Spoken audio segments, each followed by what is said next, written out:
How to convert PDF to Word on a Samsung phone. So your first step would be to make sure you have Microsoft Word downloaded on your device. You can get this from the Galaxy Store or the Google Play Store.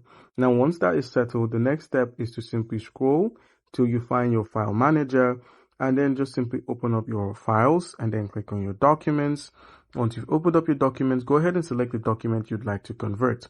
Now, you can find them in your internal storage. So I'll be going with one of the documents I have here, and just click on the document first and then click on Microsoft Word. So where we have open with, you can go with Microsoft Word, click on this option, and you're going to see an option to convert it to Word. Click on that option. All right, and this is what it will end up looking like. In most cases, it may still retain its form as a PDF. That's where you take the extra step to click on the share option, click on share as attachment and select document. That way it's going to be sent across as a document that is a docx file, which is a Microsoft Word document file, would be shared. All right, guys.